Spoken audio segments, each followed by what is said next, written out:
168 hours in a week, right? You back out 40 hours of that for work, another 50 or so for sleep, 15 hours a week in your car, commuting to work. Basically it boiled down to you have about 30 to 40 hours to connect with your family. The role of the father has always been to protect and provide. And that's the part that many dads are missing. Our role is actually getting bigger and bigger and bigger, and money doesn't cut it anymore. Because money is not going to keep your daughters off of OnlyFans, is not going to keep your sons off of pornography and drugs. You can't help them. Your father is the biggest indicator of your success in your life. You are the variable. Be the best man you can. The only thing that can take you away from the kids is you. Imagine it's your son's wedding day. What do you tell him?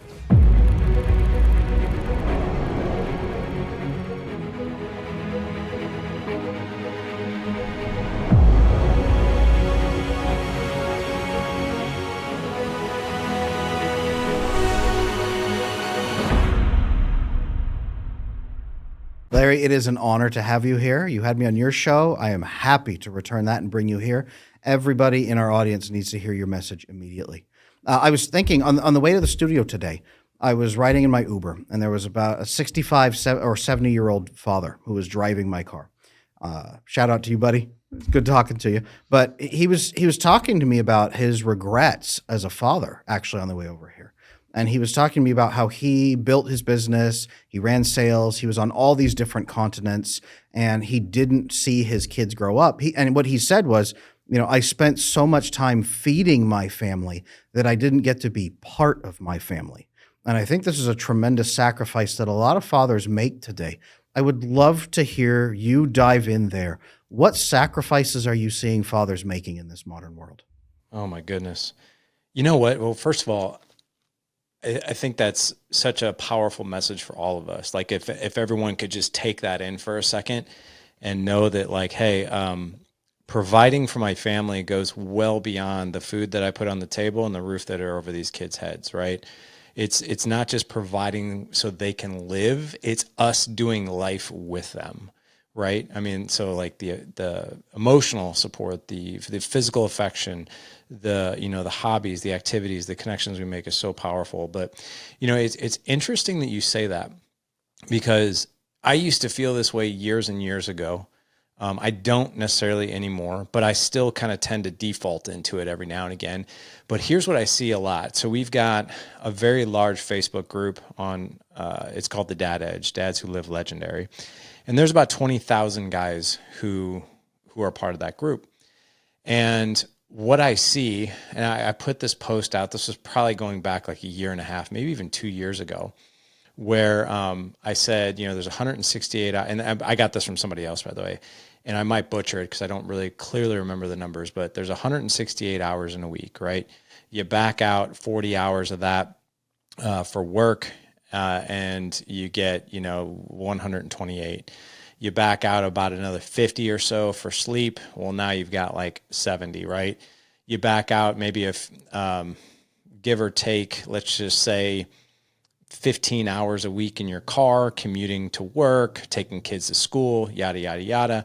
You get another number. But it basically boiled down to you have about 30 to 40 hours that you can actually utilize to connect with your family, right? If you actually cut out all the other things that we're doing, right? All you have to do is look at your phone and see screen time right here. I'll raise my hand. I'm guilty. About 5.5 hours a day. 5.5 hours. Now, granted, the majority of my mission, right, is online. So I do, it's to me, a lot of it's work, but I actually don't use my phone hardly at all between 5 and 9, right? And, but a lot of people pack in, Netflix, or they pack in, a lot of things, right? There's a lot of activity, there's a lot of busyness, right? And I put that out there on our Facebook group, and immediately it was met with, well, I don't know who works 40 hours a week. I work 70. And I don't know who sleeps 8 hours a night. I sleep 4, right? And the interesting thing about that is these guys started talking about how busy they were and how stressed they were and how maxed out they were and how burnt out they were, but they were wearing it as if it was a badge of honor. Like, I am doing all of these things for my family, which, by the way, I have to honor that to some degree, right? You're working hard for your family. I get that, right? And I used to be in the exact same boat. I still work hard for my family. However, I don't think you're doing anybody any favors by literally sacrificing yourself on that sacrificial sort of quote unquote nobility by being so busy and so overwhelmed and so burnt out that you just don't have time. It was almost like a lot of these guys were, and me included, I used to do this too when I was traveling a lot for my full-time job. I would wear that as a badge of honor. I'm like, I only get an hour and a half with my kids because I'm so busy doing these other things to provide for them. When all the while, what my kids really wanted was me, right? And us as dads, right? They don't want the dad that works a gazillion hours and is never home, right? They want the dad that's going to be with them, that's going to go to practices with them, that's going to spend time with them, that's going to read them a bedtime story, it's going to talk to them, right? All of these things. So yeah, I see that. I see that a lot. So one thing that people have little recognition of, because it's not very obvious until you take a step back from your life, is that the world has significantly changed. So the role of the father has always been to protect and provide, but now that definition is far extended, because before it was protect and provide in a physical sense. Say scale it back 200 years, you work on your farm, you have a large extended family. Your extended family is training your kids, it's teaching them good attachment, it's teaching them how to live, it's taking care of their emotional needs. And you could afford technically being there for an hour a day, half an hour a day, and they would receive a lot of that energy. But nowadays, all of that is broken up, and we don't get that. So it is now your responsibility as a dad to provide and protect in more ways than one, especially the protection point. Because what's going to happen is that your kids are going to grow up, they're going to hit 18, 19, 20, maybe even younger, and then it start getting exposed to the way the world is now. Social media, all of the messaging online, all of the political divisiveness. Our kids are becoming more and more vulnerable to very bad things, both in the online space, in the offline space. With the state of dating, all of those social protective mechanisms are gone. So if you actually intend to protect and provide for your kids, the protection has to be just as important. And to protect them, they have to be whole, they have to be secure, they have to be safe intellectually, they have to know how to have the wherewithal to decide what's good and what's bad for them. And that's the part that many dads are missing. Our role is actually in getting bigger and bigger and bigger, and money doesn't cut it anymore, because money is not going to keep your daughters off of OnlyFans, is not going to keep your sons off of pornography and drugs. You can't help them. And this is, I think, a big gap.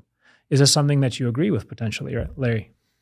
I 100% agree with that. Yeah. I mean, and there's more, I think, vying for our children's attention in this day and age than in years past. Like, if you really think about it, right?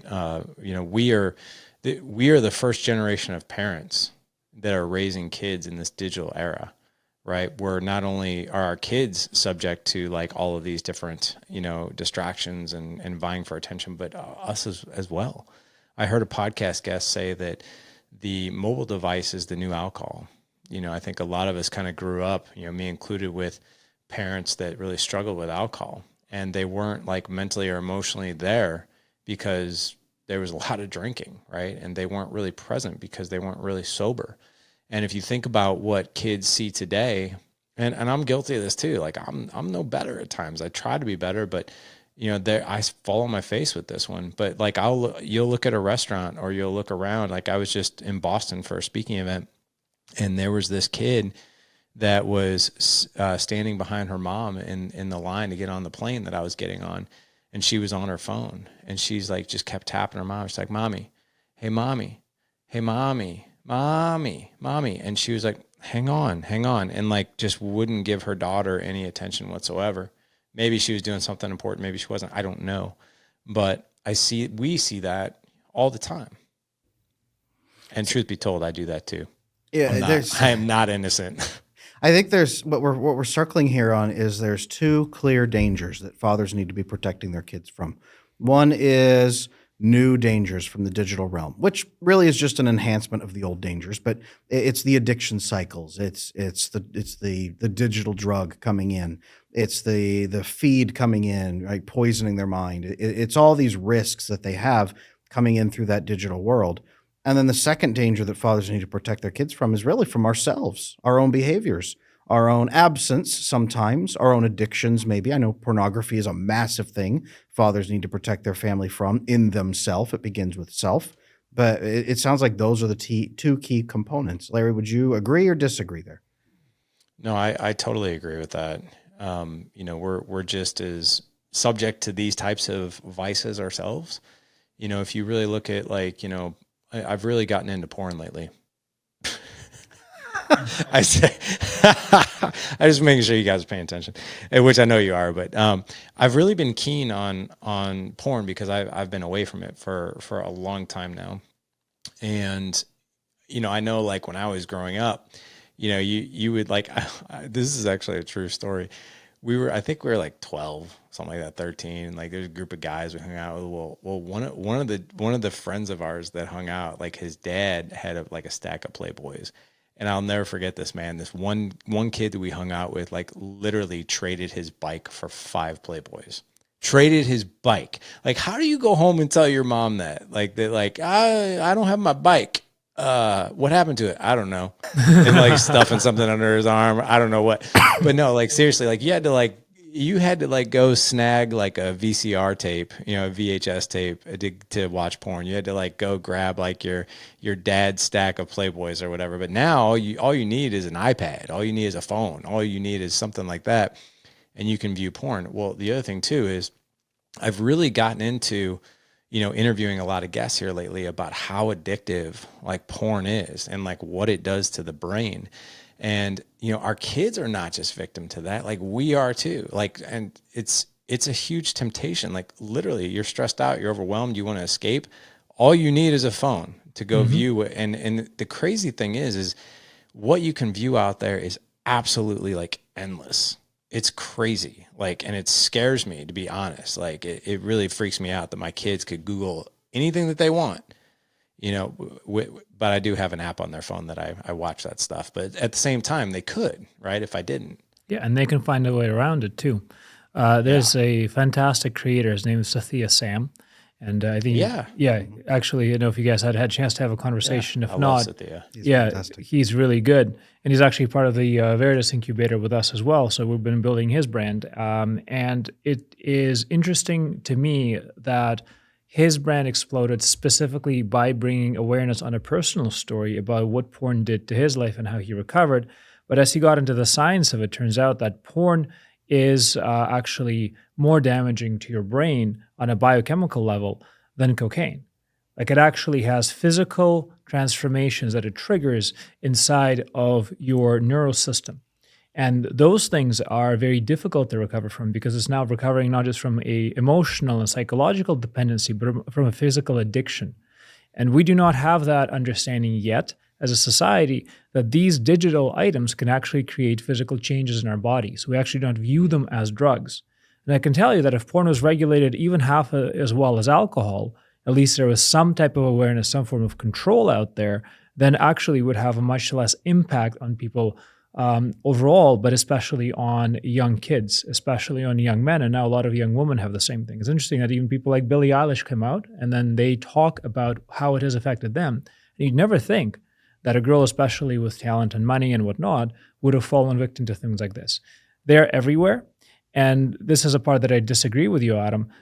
You said that these are kind of old dangers hidden as new dangers, but they're actually not. They're new because they're now present in all of our social media feeds. Before, you had to go get drugs. You actually had to go get a drug dealer or obtain the supply as you had to do with porn before.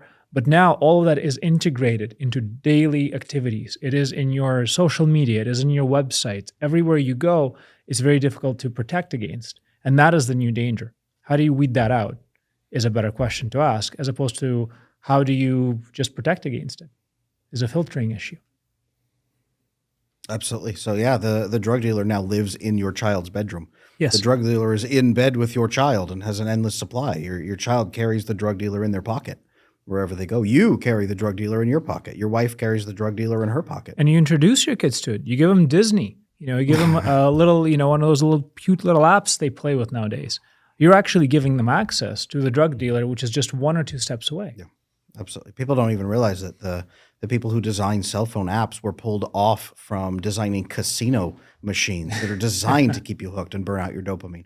I had a conversation with another gentleman the other day. He was asking, Adam, he was embarrassed. He said, Adam, I'm in my 30s. Why do I have erectile dysfunction? with my wife. Why is this happening? And I said, buddy, do you watch porn? Well, yeah, I watch a lot of it. But she doesn't know. I said, oh, yes, she does. Because number one, you're burning out your dopamine receptors and that's all you can do. But number two, when you go to bed with her, you're focused on body parts and you're focused on actions. You're not even focused on engaging with her as a human. You're not making eye contact. You're not speaking. You're not laughing. You're not sharing an experience. You're in there to like hit the deer with your car and run it over and then get, and continue on with your day. And men have no idea what the impact is. They don't even see it. I can tell you my experience. Yeah, please do. If you want, I'm happy to share. I always joke that I can never run for public office because all my dirty laundry is out there. So, over the years, every guy has a vice, right? And some guys have several. And, I've always, when I was younger, my vice was food, right? So like I was overweight. When I had stress, I ate. I was, I think I topped out at like 225 as like a freshman in high school. Like I was a big boy, and I was 5'10". And, I grew a couple inches over the years, but I really got my fitness in check right around age 17. And, I've been for 30 years, I've been active. I don't know if there's been a week that's gone by that I've ever taken a week off of training. I just love it. So food is no longer like a vice for me. Alcohol, like I could take or leave alcohol. Like it's great to have a drink, or a couple drinks with my wife on a date night or that kind of thing. But like we actually, this past weekend, we did something that, man, I can't even remember the last time we've done it. And we didn't even get crazy or anything because this last weekend was Father's Day. So we went on a date night on Friday, had a couple drinks. We had friends over on Saturday, I had a couple drinks. And then on Father's Day, I had a couple drinks. I think I had 6 drinks in 3 days, because I had 2 each night. And I couldn't believe, I woke up Monday and I was like, I feel like hell. Like I feel terrible. And I was like, I don't know why. And she's like, it's probably the drinks we had. And I was like, yeah, but we had two a day. She's like, yeah, but we had 3 days in a row. I was like, that's a good point. So like I could take or leave alcohol because of, how I feel with it. Drugs, not my thing. Porn was. And I was exposed to porn when I was 9. And I had a relative. I was spending the night at his house and he thought it would be hilarious I wanted to watch a movie because I was spending the night at his house and he thought it'd be hilarious to pop in a porno movie and just see my reaction. And I was like, I didn't even know what the heck I was watching. And I remember like shutting my eyes because like I thought at the age of 9, like I thought sex hurt. And I was watching these people having sex. I was like, oh my God, like how that does not look right, But that it really intrigued me and it perked my curiosity. And one thing that I found growing up as a teenager and then in my 20s and, it got me in my 30s too, was that was like my outlet, when things got stressful or whatever, that was the thing that gave me comfort, I guess you could say. What I'll tell you is that I didn't understand the impact. So I never had like any of the erectile dysfunction or anything like that. My habit with porn was not like something that was crazy frequent or anything like that, but it was my go-to. It was my vice. However, when I gave it up years ago and I did it, just as like, I was like, this is not doing me any favors, right? I think I'm going to do 9. And at the time I really looked at it through the lens of, well, this is what every guy does, no matter what, right? This is what every guy does. So to me, it was like really normalized. And I was like, you know what? I'm going to do an experiment. I'm going to go 90 days without it. And I was like, I don't think it's going to be that hard. I think I can do it. And I went 90 days. And after that, I was like, I don't think I'm going back to this. And I haven't. And I'll tell you, the things that I didn't realize were really interesting to me. So like, for instance, I found that when I got stressed out, I had to find, something else to cope and to do something, right? So one of the things that I learned early on was like, I'll just make a list of 5 things. And if I feel the temptation, I have a go-to of what I'm going to go do instead, right? And I always joke with guys in my community. I was like, if you ever get like a free hat or a free shirt in the mail, just randomly with a note that I sent to you, I was probably thinking about, I'm either going to do this or watch porn. Right? So like I'd always joke, and guys in our community, like we joke when we bust each other. And so like I would do that, or I would write my wife a Post-it note, like how much I love her. Right? I write my kids a text. I go for a run, do something like that. But the thing that I noticed was my productivity went way up. And I don't know if that was because my brain just felt clearer. I felt better. I don't know, but my productivity went through the roof. The other thing too is when I had sex with my wife, I never really had issues before, but I noticed my senses were insanely increased. It was almost like you haven't tasted really good food in a while, right? And suddenly like you bite into a steak and you feel like the taste like explodes in your mouth. Like, oh my gosh, it's like the best steak I've had in a long time, right? Every time we had sex, I was like, I emotionally, physically, everything, like I was so present and the sex was so much better. And to me, I was like, oh my gosh, like this is unbelievable. And there were times where I gave it up, where I'd slip here and there, right? And I would notice when we would have sex that it wasn't as good as when I was away from it. So I was like, man, there's something to this, right? So I gave it up completely. I've been without it for years. And I'll tell you, like, sometimes it's difficult, right? Because my wife and I, we have sex pretty often, but we go through dry spells here and there. Like we'll go sometimes like a week or two without it. And it's like, sometimes I feel like I'm going to lose my mind. But like the cool thing about it is when we do have intimacy, it's insanely good. And we've been together for 28 years. We've been married for 21 years and our sex life is amazing. And it's only gotten better since I've given up porn a long time ago. Let's check out Adam from an attachment standpoint. What are you asking me? Well, does this check out? Absolutely. Is this a normal and actually expected response, or is Larry phenomenally. just lucky? No, he's exactly right on. You know, when a man is constantly binging dopamine, you go up, then you crash, then you go up, then you crash, which is why porn addiction often goes hand in hand with a sugar addiction. Caffeine. And caffeine addiction. Guilty as charged. You go up, and then you crash, and your brain says, well, I could either chug a Mountain Dew or crank one out to the hub. And either way, you're going to do it, right? And you're gonna do it either way. But when you get off that cycle, what's cool is your dopamine starts leveling out in your brain because you're not constantly feeding it. So then your brain produces its own. But what's amazing is you get into bed with your wife, and instead of just dopamine binging, like, hey, I forgot she's in the room, but hey, there's these disembodied boobs floating here.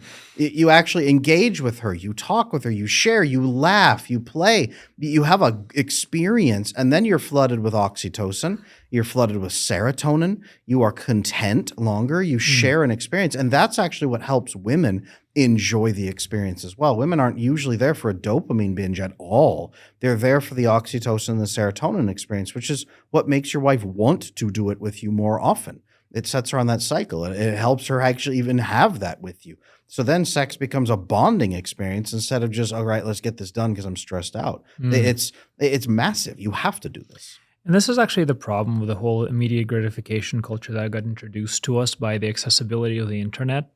And that is, we simply take the easiest hormone we could play with. You know, it is dopamine predominantly, depending what you do. It could be things like adrenaline, right? If you're watching horror movies, if you're playing video games, you know, things that also spike that. But they're very, very basic things that are supposed to be either the climax of an experience or the initiation of an experience. But there's a huge range of human emotion and human experiences in between them that are accessible by oxytocin and serotonin and all these other hormones. It's almost like we've overloaded our brain with just the easy to get stuff. And that's like 10% of your actual positive experiences in life. You're supposed to be getting the rest through these more complicated, more advanced techniques that we've developed as a society. I'm sure dopamine is probably one of the first things we've developed as a human. Think of it this way. If good, clean food is the equivalent of oxytocin and serotonin, but you have to work to get it, that's hunting, right? Mm-hmm. We are supposed to be hunter-gatherers. That's what we're supposed to be hunting. But what that has transitioned us to is get the bare bones that we basically can with minimal nutrition. It hasn't turned men from hunters into gatherers. it's turned men from hunters into scavengers. Ugh, We're really a society of scavengers feeding on the bottom of what we can get, just nice. barely scraping through on bare, rotten nutrition and losing all of the healthy nutrition we're supposed to be getting. Yeah, that's actually quite the image, right? So basically, if you're watching pornography, you're getting those easy hormones, you're basically scavenging somebody else's fake romantic life. That's pretty disturbing if you actually put it into perspective. So I'm kind of curious, Larry. So for all the dads out there that are struggling with pornography, they're struggling with caffeine, they're basically struggling with the short-term gratification addiction. What are some of the things that you've seen work? How do you help them? How do you get them out of this? So just as far as like the addictions go and that kind of thing. Especially the addictions, because ultimately, if you can't fix an addiction, you can't really move forward in life. Yeah, but the discipline, the self-control, the even desiring to have better sex with your wife, all of this. There's a couple things. And is it okay if I just maybe share personal stories with The me? more the Okay. better, actually. Our audience at home loves stories Yeah. because they can relate to them. So for me, I need a physical release every day. And I don't know, maybe there's a psychological attachment to that one. I don't really know, but like first thing in the morning, I work out. Like I get up same time every day. I go to the gym, same time every day. And sometimes I have great training sessions and sometimes they're terrible. Like this morning I was exhausted. I've been traveling all week and I went to train and I was like, I feel so tired and I don't feel like doing this, but I'm going to go do it anyway. And on a scale of 1 to 10, 10 being the best workout, it was like a 4. But I was like, I'm still going to go in there. I'm still going to sweat. And there's just something I think I just recently interviewed a podcast guest and he talked about cortisol and how we basically get rid of cortisol. And for me, I think he said that it's through heart rate and carbon dioxide, you actually release it. And for me, like, I was like, well, that makes a ton of sense because I feel more stress if I don't exercise in some way, shape or form. And even if I didn't get like the aesthetic physical results of training, I would still do it because of the mental and emotional benefits that I get from it. So for me, and I think that there's a lot of people out there that they miss that, right? Or they just simply say, I don't have time for that. Even Russell Branson, one of the richest guys on the planet, when I think it was Success Magazine that asked him, did an interview with him and they're like, what is the key to your success? And he said 2 words, work out, which is 1 word. But that was kind of like the joke, right? He's like, work out. He's like, everybody has the same time during the day. He's like, everybody has the same 24 hours. He goes, I am more productive and I'm just better mentally and emotionally and everything if I do a workout, even if it's only 20 or 30 minutes. So I think there's a lot of guys out there going back to like that nobility thing, right? Where we like literally throw ourselves on the sword of nobility and busyness and providing and everything that we fail to take care of ourselves. And I think that that's a huge miss because I think the thought process around it too is very extreme. And I fall into that trap too. What I mean by that is, well, if I can't work out for an hour and a half, I'm just not going to do it at all, right? If I can't run 5 miles, I'm not going to run at all. And we always say that like 10 push-ups are better than 0. Like even if you only have 15 minutes, like go do something for 15 minutes, right? You're going to get some serious benefits from that. So I think whatever your self-care is, for some guys it's training, for other guys it's their faith, right? They have prayer time in the morning. For some guys it's mindfulness and meditation, right? But I think doing something for yourself that fills you up, that makes you a better person for others is so important. And if you're not doing that, I think that's a huge miss. It's kind of like our analogy with porn, right? You don't know how great sex is actually going to be with your wife until you get rid of that. And sometimes you don't know how much better you're going to show up for somebody unless you're fulfilling yourself in some way, shape or form with some self-care. So I think that's number 1. Number 2, men are very guilty of this, and I am too, but I find that I am my own worst enemy when it comes to communication. Like if I need to talk to my wife or if I need to communicate with her about something, or like sometimes like a lot of guys, they're very, they're timid and they don't want to go necessarily tell their wife that they want sex because they're terrified of rejection. I've gotten over that a long time ago. I used to hate, like loathe, telling my wife that I wanted her because I was like, oh my God, if she tells me no, like that's going to be awful, right? It's going to be terrible. And my wife and I had a conversation a long time ago that made so much sense to me. And I think that this is true in other relationships, not all, but some. And my wife one time looked at me, and by the way, one of the most unattractive things you can do is pout, which I was really good at. When my wife would tell me no, I'd pout like a baby, like, okay, well, fine. And she'd be like, well, why are you mad? I'm not mad. Yeah, you are. No, I'm not. That's not sexy at all. So my wife told me one time, she goes, you do realize that I'm not saying no to you. I'm just saying no that I'm not in the mood for sex, but I will be tomorrow probably, but just not right now. She's like, but it's never you, ever. She's like, I'm really attracted to you and I love having sex with you. And just because I'm not in the mood for sex, that doesn't mean that I'm saying no to you. Like, I love you and want to be with you. And I don't know what it was about that conversation, but I was like, that makes so much sense. So for me, like, I openly communicate with my wife. Like, if I want to have sex with her, I'll tell her. I'd be like, and our code word is I miss you, right? I'd be like, I really miss you. And usually 9 out of 10 times she'll be like, I miss you too, right? And we'll have that. But it's a way that I can clearly communicate without like feeling like I can't. And then there's resentment there. But that's just one example, I think, of many. Like, if I have something that I need to talk to her about, our being in alignment with parenting, something about our finances, something about some of the things we need to do as a married couple, like, I have those conversations and I have them very boldly with her. And I think a lot of guys, what we do, especially if we're married long and if the relationship's kind of strained, we tend to retreat a little bit, and we don't want to have those conversations because we don't want the outcome that we fear. So I think that's another big one.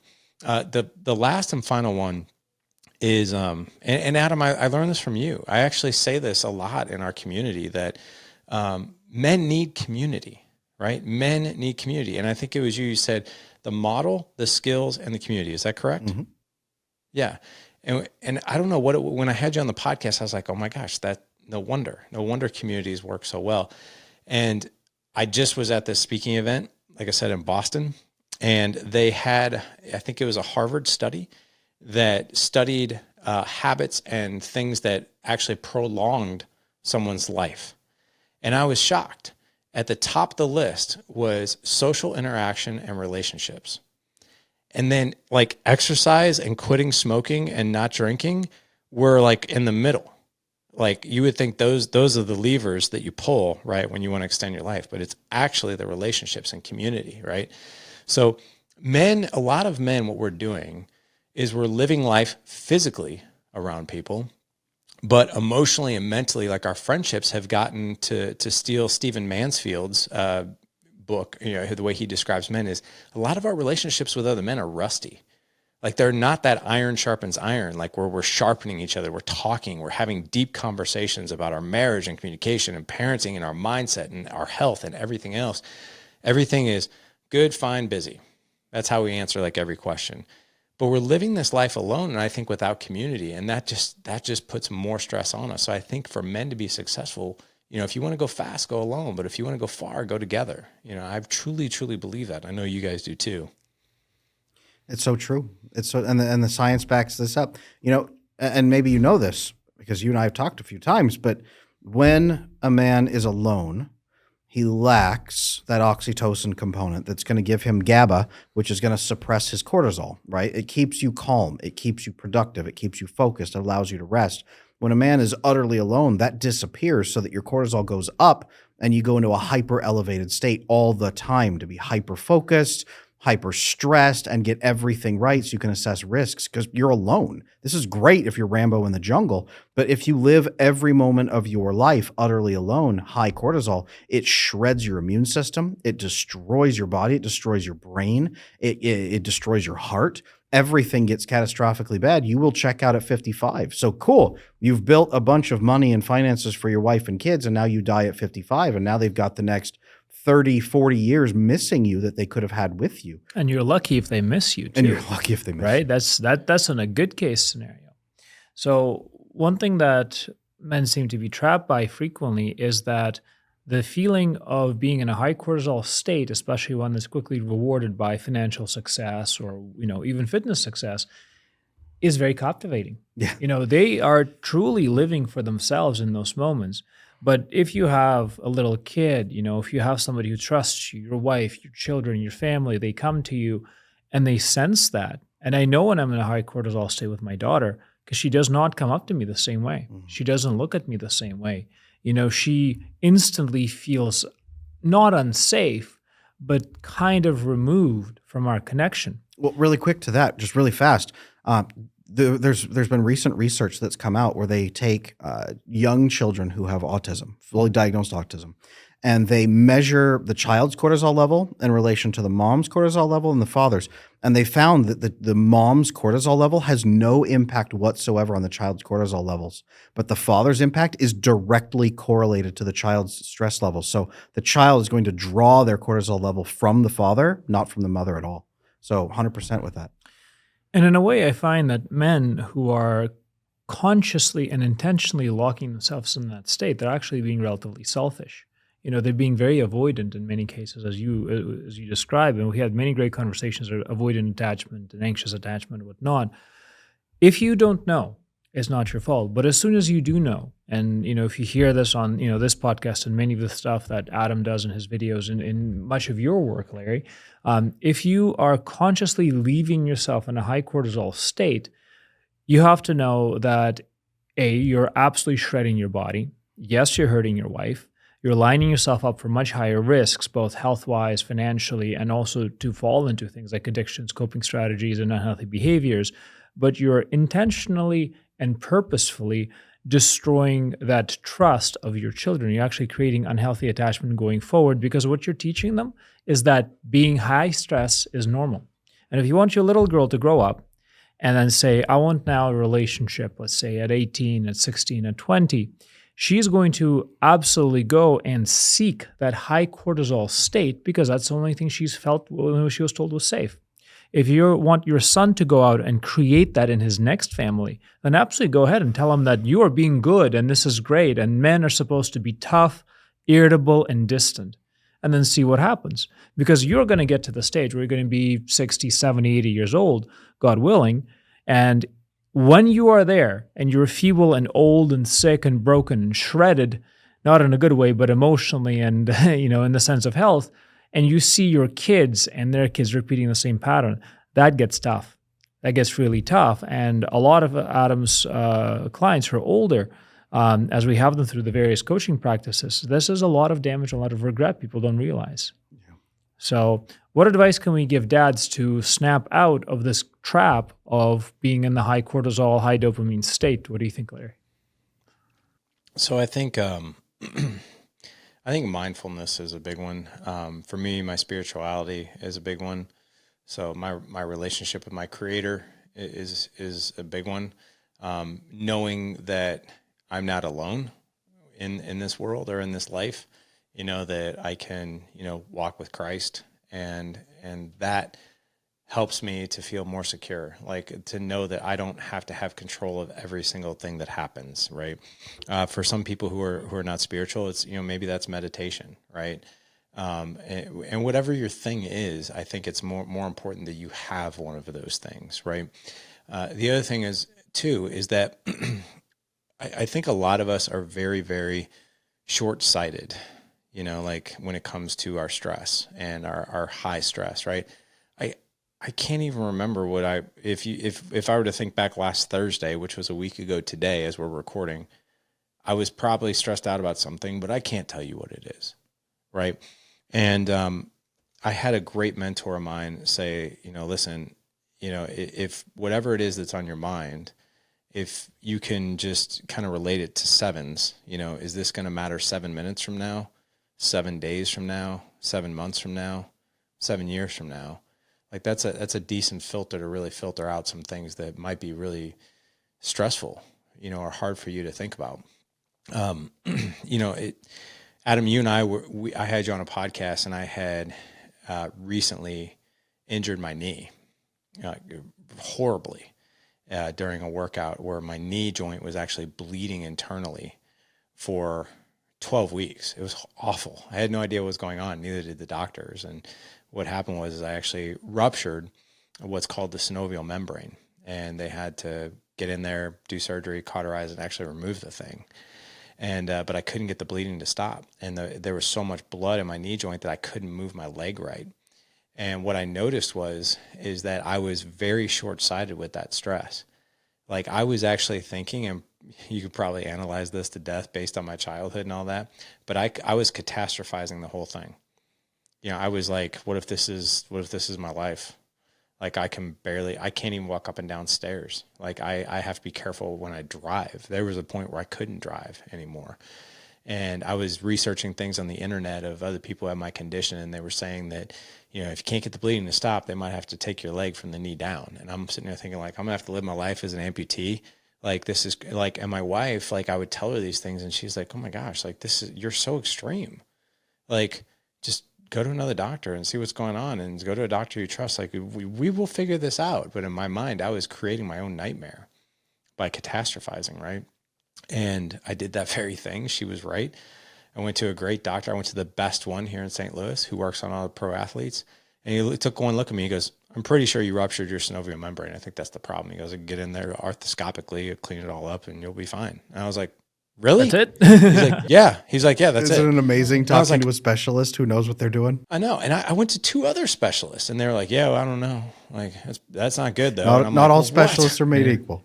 Yeah. That's true. Put it on the And leg, let me get the saw. That's right. That's right. But I think that perspective is really, really key, you know, and to have, and to gut check yourself, or to have someone around you, like a trusted advisor. For me, it's my wife. It's also guys I work with in our community as well. It's some of my coaches, you know, just like, well, they'll check you on that. They'll be like, do you really think it's that bad? Like, really? Like, do you really think you're gonna lose your leg? Come on. Like, just go to somebody else, get a third opinion. Okay. See what happens. And they were right. And I wasted so much time being absolutely like, I was creating my own misery. And I think, you know, that perspective aspect, and this kind of goes back to community, and I'll finish up with this thought here, which is, you know, if you're living life alone and you're not a part of a community, you don't have other people that have your best interest at hand, you know, the people that really want the best for you, they're gonna check you on that, right? They're gonna challenge you on that respectfully. And I had guys in my corner that were doing that for me. And to be honest, I think I did a pretty poor job of listening to them as well at times. But I look back on that situation and be like, I literally made my own hell. Like 90% of my attitude was my attitude. Like I could have fixed that at any time, and I just didn't. I've been telling my oldest son is about 8 years old, and I've been telling him, even since day one, I've been telling him, you know, you are the architect of your own despair. And I remember he'd be like 2 and he'd be like, huh? You know, and I remember he got old enough, and I told him this many, many times over the last 8 years. And finally he was about 3 or 4 and he said, Dad, what does that mean? And I said, it means bad things will happen, but you are the one that creates misery in your life. So when bad things happen, decide how you want to feel about them and decide how you want to handle them. Don't be the architect of your own despair. One thing that I've learned from a lot of this work with these digital brands and interesting creators like Adam has been that anything can change at any moment, and there's very little control you have over it. And planning ahead is something I've truly stopped doing in the original sense of the word. I no longer plan events. I no longer plan actions and say, hey, if A, then B, and then if not, then C. Because as you do that, you become very attached and very emotionally invested into the work that you have already done in your mind, but has not yet happened in the world, right? It's almost like you're trying to get justification and glorification often for things you think you did, but none of it has happened yet. And then if you plan ahead for, say, next week, and you say, this is going to be my, you know, harsh agenda, I'm going to accomplish all of these things, and you're starting to miss the context of the purpose behind them, you're going to be disappointed, probably 9 times out of 10. You know, you're not going to hit your goals. You're not going to hit everything you needed to do. And getting into a high stress state because the world isn't your, you know, it isn't your petri dish. You're not growing exactly what you want, then that's actually going to be detrimental to everything in your life. You're not going to get even the little things right. So nowadays I try to make sure that I live my day as if it is a week. I plan 1 hour at a time. And if at the end of that hour, I got something done, that's fantastic. And then I replan and replan and replan. And that has actually tremendously increased my capacity to just accomplish things, but also to accomplish them calmly in a way that is productive and positive. And there is absolutely collateral effect. And we do that with social media, but we also do that now with relationships. We're not trying to chase certain actions that a person who we're with, or we are, with the children, it's with your children, if it's your wife or your girlfriend, it's your girlfriend. It's not what you want them to do. It's the state you want them to be in that matters. And we actually have a lot more control over the state of ourselves and the state of the people around us than we do of the things that can happen to them.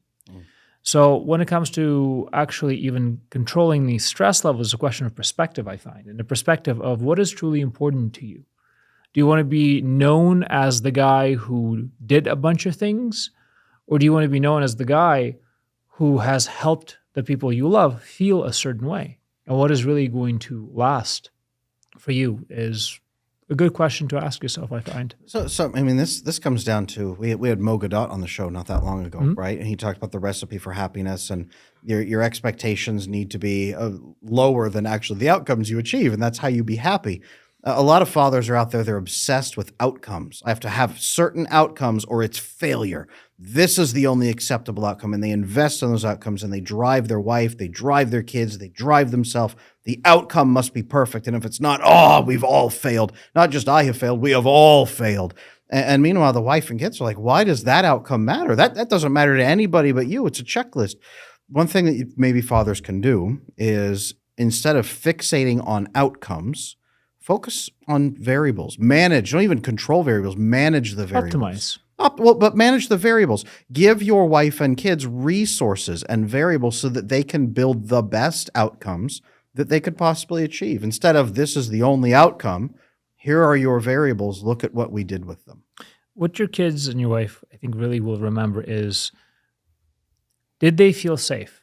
Did they feel heard? Did they feel provided for? Did they feel secure in many different ways, right? They don't really care what you did in order to get them there, right? They probably don't care how many hours you work, Larry.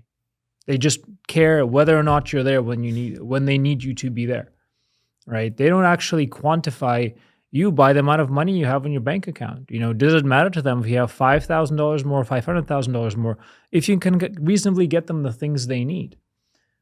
Most of these metrics that we're trying to gauge ourselves as fathers are ones that we implement. They're not ones that our children actually want. So in business, we have this idea of a balanced scorecard, a kind of a KPI sheet saying, well, money is not everything necessarily. There are multiple other verticals which we need to assess in order to be healthy.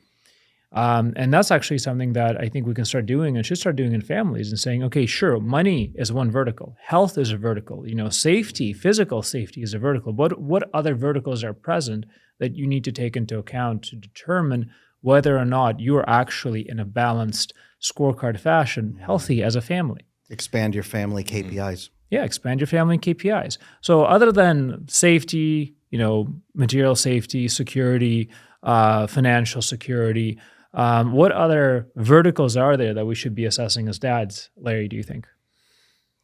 I think that's a great question, and I'm gonna bring something up here that I think will be will be pretty revealing. So, I have KPIs in my family that I measure, and I actually don't measure these personally.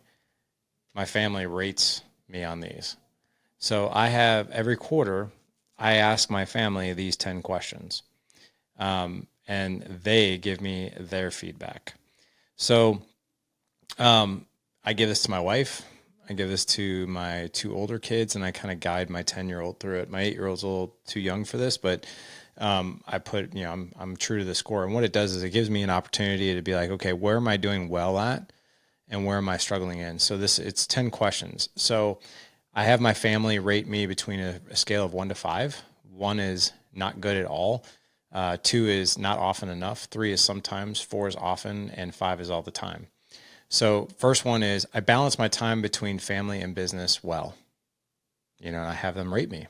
Am I working too much to where you don't see me, or is there a good balance, right? Second one is, I'm calm under pressure and patient with you and everyone else. That's number 2.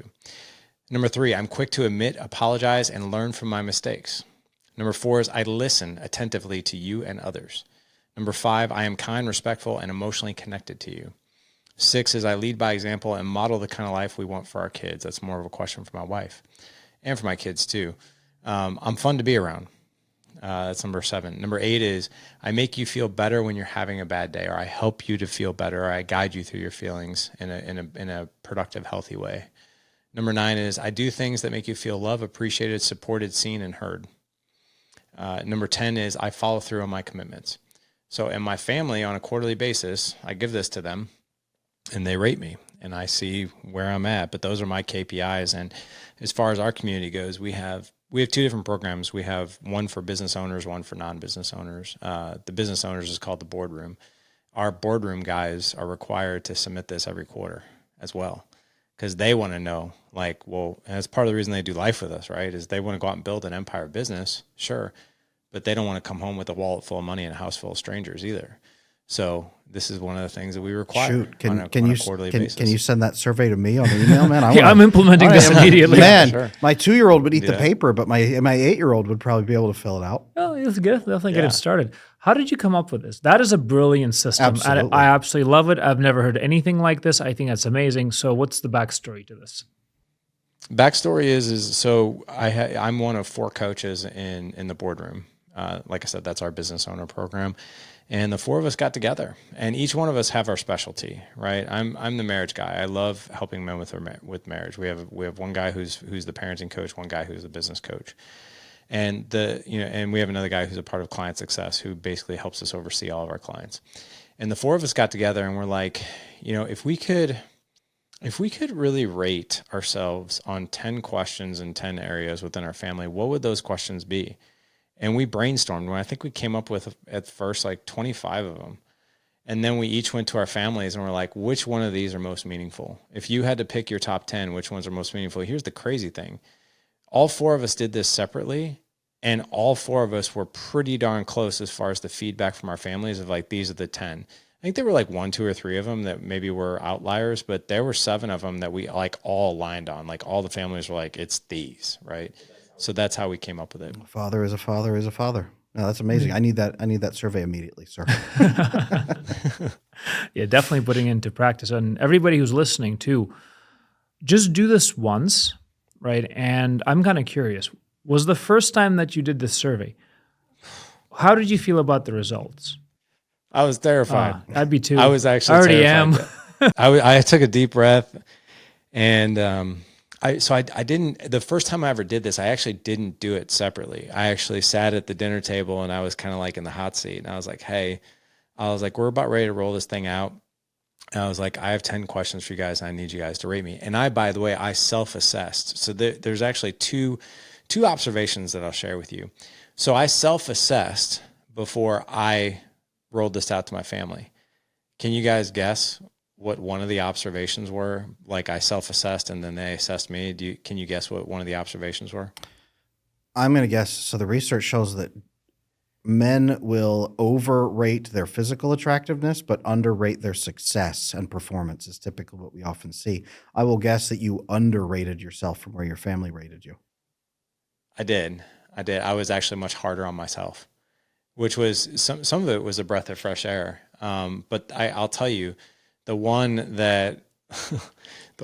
at number 2, I literally kind of held my breath. I was like, I'm calm under pressure and patient with all of you and everyone else. And I was like, and I rated myself like a 1. They're like, no, you're like a 2. So I was Okay. They gave me a little bit, but yeah, they were just, it was interesting that all of them were like, yeah, you're not the most patient dude in the world sometimes. So yeah, but it was great. Like, cause I have to really, really, pay attention to that. And number 7, I'm fun to be around. I gave myself, and I'm more critical of myself. But they're like, you are when you're not in a bad mood. And if you're impatient in a bad mood, you kind of suck to be around. I'm like, oh God. But it gave me great information though, too, at the same time, because I'm like, I would be self-aware, like, hey, today was a tough day. I'm not feeling all that great. They know, and I know that I don't show up well. So I either need to do something to, make myself ready for family, or, and this is like the simplest thing in the world. Like it's so simple. I feel like a moron actually saying this, But like when I would have a bad day or that quote unquote, I wouldn't be fun to be around, I would tend to be distant, cold, quiet, because I didn't want anyone to see that I was having a bad day. It's almost like I was trying to hide it because of shame, right? Or guilt. Like, I don't want them to think I can't handle something. But all I was doing was showing them how I can't handle something. So my wife, who's an excellent communicator, she's like, Larry, she goes, why don't you just communicate with us? I was like, what do you mean? She goes, do you ever notice like if I have a bad day or if I'm like at that time of the month and I'm cramping or whatever, I'll just come to you and be like, hey, I just want to let you know, like, I didn't sleep very well last night. I'm kind of cramping today. If I'm crabby or if I'm off, that's the reason. It has nothing to do with you. I just don't feel right. She's like, have you ever thought about being like, hey guys, like I'm just feeling a little off today. I had a really hard day at work. You know, a lot of things happen and I'm just stressed out. It has nothing to do with you guys, but that's kind of where I'm at. And I'm like, yeah, that's really good advice. Simple and effective.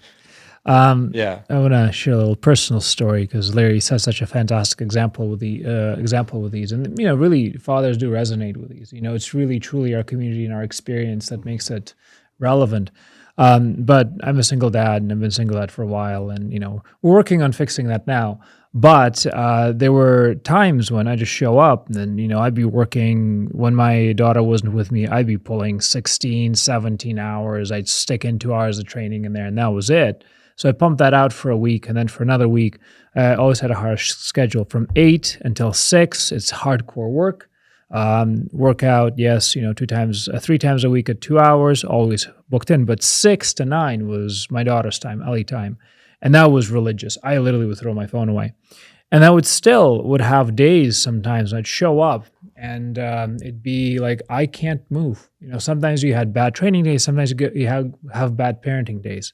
But just as you have bad training days, you have to reasonably assess your skill and say, we're not going to be doing a 300-pound deadlift today.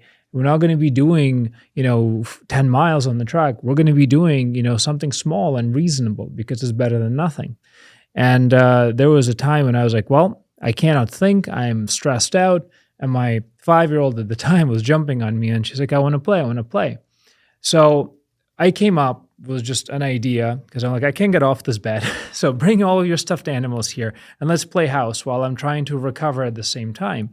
And we created this game just on the spot called the Bunny Cave, where, all of her animals and I hiding under this cover. And then I'm kind of like my hand is the wolf and, she's trying to steal the animals and whatnot. It's very low energy, very high fun. She's getting all her physical contact at the same time, but then she's also with me on my energy level. And it did not matter to her at all that my energy level was maybe a 2 out of 10 because she was having 10 out of 10 fun. In fact, that became a staple. It's now we've gone through many, many iterations of the game. Now it's very complicated. Now there's relationships and whatnot are involved and whatnot. And the wolf is now part of the family. But nonetheless, the idea that you actually do not have to be at 10 out of 10 energy to provide 10 out of 10 fun. Yeah. And you can create these activities where even if it's just, you're 1 out of 10 energy, watch a movie with them. Throw your phone away, cuddle them, they'll be happy. And you can create this flexibility if you're honest with yourself. You're not trying to be, better than you are. You're not trying to pretend to be better than you are. And you can actually make an assessment. And if you can have, just as you have a, anti-porn checklist, you could have a different levels of energy. I am sick days. I am tired days. My leg hurts days, and you're going to have these experiences as a dad. And you can miserably fail at being your best self. Or you can be good at being your okay self, and it will not matter to your kids. I've noticed that very many times, but that also is very deeply rooted in self-honesty and communication. So what do you guys think of that? One of the best things my wife told me when I was when we were just really starting out having kids. All right, she grew up around all kinds of kids and babies. I did not. I knew it theoretically from school. And I've learned with 5 kids now. I'm getting better at parenting and all this. But one of the best things she really taught me early on was your kids, on your hard days, your kids don't need you at your best. They need you with what you've got. Mm-hmm. They just can't not have you. So if you can just bring 20%, you bring 20%, and they will be pumped to have your 20%. On one condition, you can't be mad at them. Oh, yeah. Because if you show up and you say, well, this is the best I got, and they ask for more and you mad at them for asking, That's it. Yeah, you have to give them what you can. And they could say, "Oh, Dad, come on, swing me around for both arms and hang from the roof." And, and you could say, "Sweetheart, this is all I got, and you will get every ounce of me. So what do we want to do? Here's a game. Let's play this. Let's do this. And tomorrow will be a new day, and we'll do even more. What can we do right now?" Yeah. And they're just pumped. They're just glad you're there. Kids will always push for more, but give them what you've got. That itself is enough, and most fathers need to be aware of that. Yeah.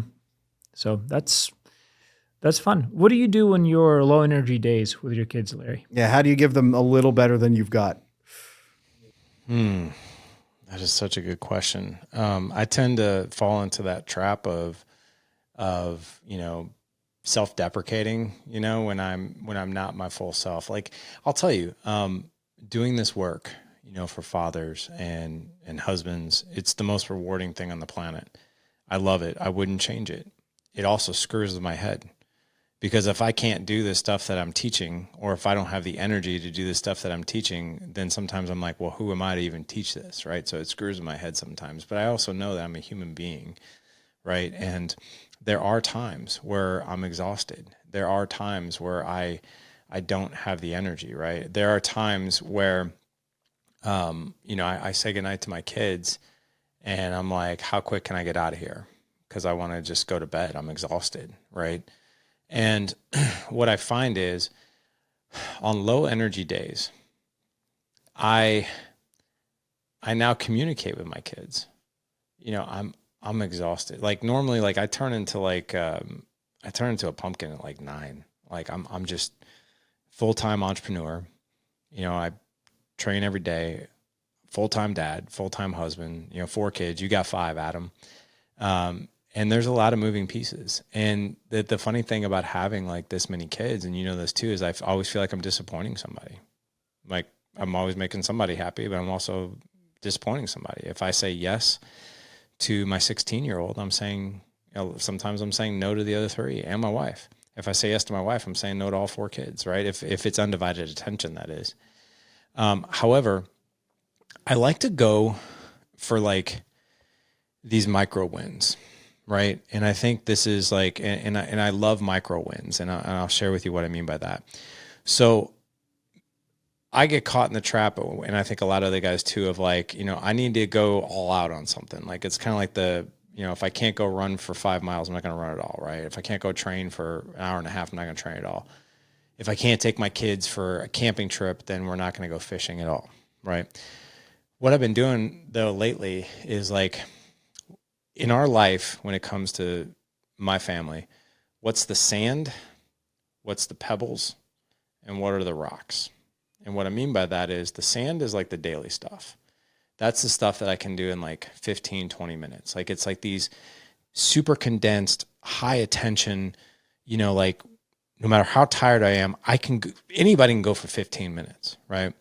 So that's sand. Pebbles is like, hey, on a weekly basis, what are we doing to connect, right? As far as like with my kids and my wife or whatever. I do a date night with my wife almost every week. And my kids too. I try to give them individualized attention every week.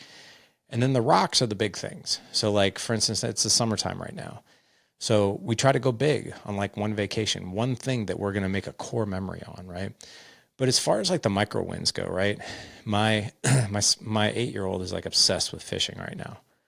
And we have a pond, a subdivision pond, like literally right in our backyard. So like, a cool micro win is like, no matter how tired I am, I'm always like, I can go down there for 30 minutes and fish with them. Like, no matter how tired I am, no matter how exhausted I am, no matter how off the day was or whatever, I can do that.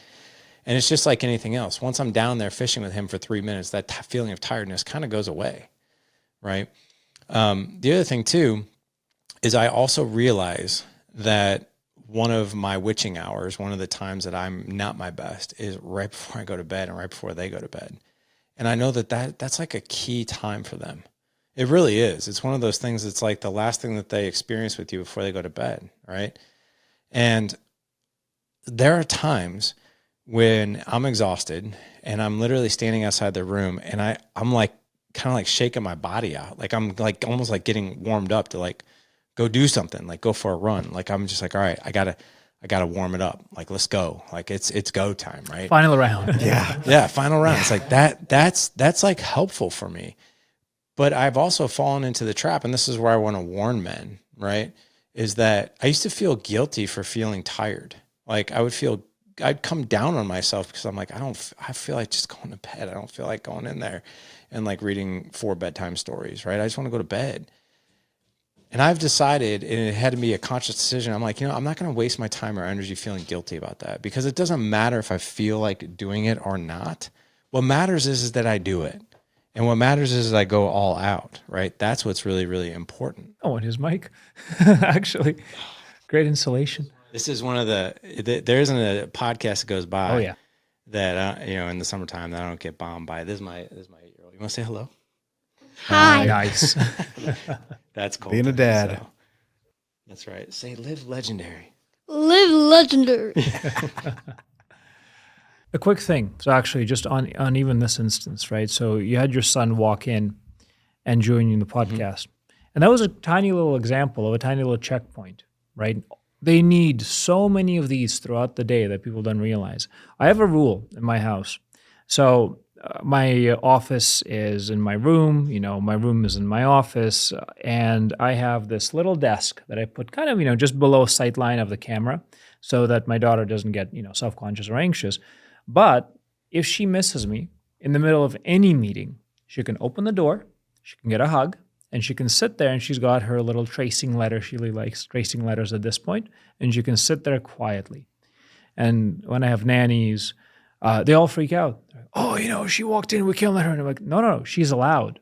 She's allowed to come in and enter, be part of my life at any point, as long as she's not disruptive, unreasonably disruptive. Like getting a hug is fine, and if anybody on my Zoom call has a damn problem with me giving my hug a kid, they can get off the Zoom call. Right? We're done. There's no conversations here, right? Just get out of my face. And it's so important for them to have this ability to be part of your life, to have this ability to access you when they need to, that they'll actually never disrespect it. Only once, I believe, Ellie had like an actual like meltdown because there was a conflict that she had to get immediate help in resolving, and that was fine.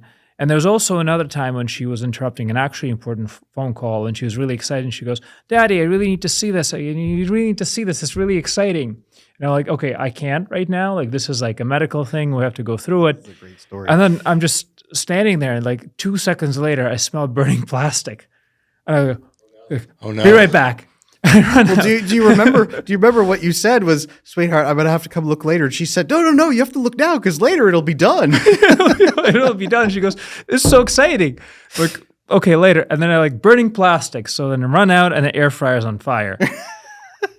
And then I go, okay, so that was good. We're gonna have to practice some language lessons, and we're gonna have to learn the word fire. And fire we only use when there's a fire. But when there's a fire, you got to use the word fire. So, you have these moments, and they're fantastic. And what they allow you to do is they allow you to maintain a relationship with your kids. Yeah. It doesn't have to be difficult, especially in the digital age to keep that. All of the things that we talked about earlier at the beginning of the podcast being dangers, they're also enablers, right? We can have this where you can be at home helping thousands of dads, Larry, but your kid can also come in and get a hug when they need it. And the damage that is not being done by your absence is already huge because they can get this type of support. Yeah. And what are the problems that it will not have, that you have grown up with, Larry, that I have grown up with, and Adam's grown up with because our parents had to be at work and they couldn't give us this type of continuous safety. Like they're actually not going to experience any of that. Yeah. Which is pretty cool. But I love this idea of, little tiny, micro check-ins, macro check-ins, really universal, huge experiences.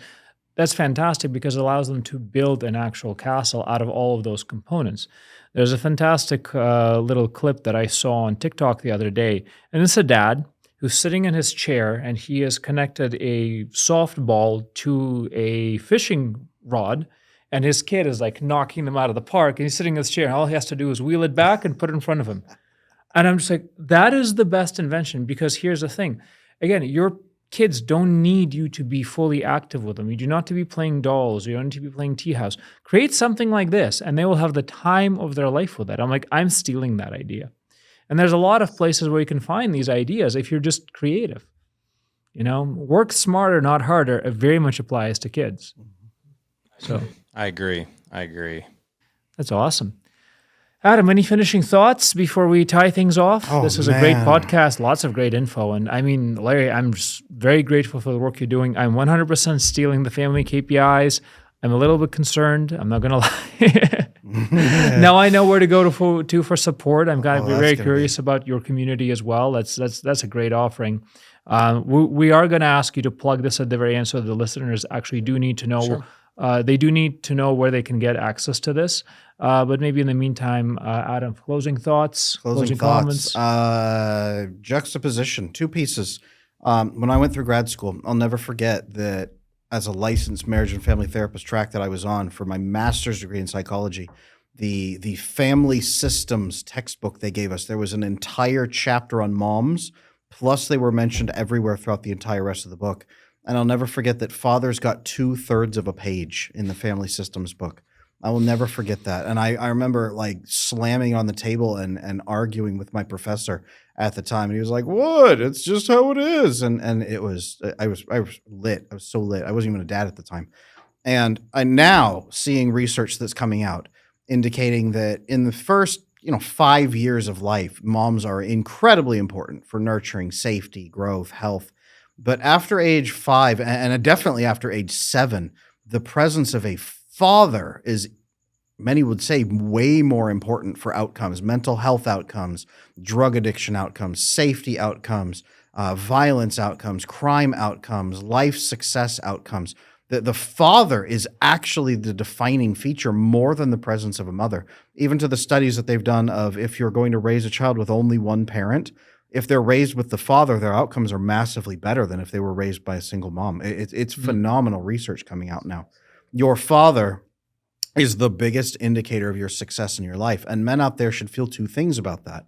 One, they should feel pride that you have that level of focus for your children. You are the variable. When I said focus on your variables, it's not the outcomes you need to focus on, it's you as a variable. Give your children you. That's the best thing you can do. And the second thing fathers should feel is kind of horror that you have that level of control over your child's outcome in their life. Use that. Don't run away from that fear or that challenge. Lean into that. Be the best man you can. One of the best things you can do for your children is to feel constant chronic discomfort like Larry does and like I do, like Andrey does. Daily feel like you're letting people down because your discomfort drives you to be a better father for your children. They get the best out of you when you feel like you are underperforming because then you're driven. Don't fall into self-destruction territory with it, but ride that wave and use that to be the best father for your kids that you can. Well, personal story, but after my divorce, I had to rebuild my life from scratch. Like we moved out, I changed countries, everything, and I rebuilt it based on several principles. First of all, it was finding mentors, friends. Adam was one of my mentors, one of my friends, one of my business partners. It was finding my health. It was finding my mind, myself, my self-worth, and also it was finding God as ultimately the top of the hierarchy. And going through what I've gone through afterwards, I've really had a little self-reflective point recently. And I said, what am I really afraid of? I'm not really afraid of almost anything except for myself. The biggest thing I'm afraid about is me failing myself by getting arrogant, by getting sick, not taking good care of myself, by getting prideful, right? Or by getting vengeful or angry. And you're really the only thing that can take the only thing that can take you away from the kids is you. Aside from an asteroid hitting you or, there being some horrible accident, in which case, okay, well, it's God's providence. We have no control over that. But you are the only thing that can truly take yourself away from your kids. That even if something, God forbid, terrible was to happen to you tomorrow, you will still have an imprint of your kids. And if you've been present, they will take that throughout the rest of their life with them. And you can continue impacting them positively through their memories, through your legacy, through inheritance, through your friend groups, through your wife, the mother of their children, your friends will take care of them. You will endure, but only if you've had the chance to build this and you've committed to it and you've actually respected that responsibility. So that was a very sobering thought with a lot of good associations that are coming out of it. 100%. Larry, please, everybody's been waiting. Everyone in the audience is waiting. I'm waiting. Andrey's waiting. Tell us where we can go to get this survey. Tell us where we can go to get your work. Please help us be better fathers. It's interesting. So I don't have the survey. It's not public because we use that in our business owner boardroom mastermind. So that's not public.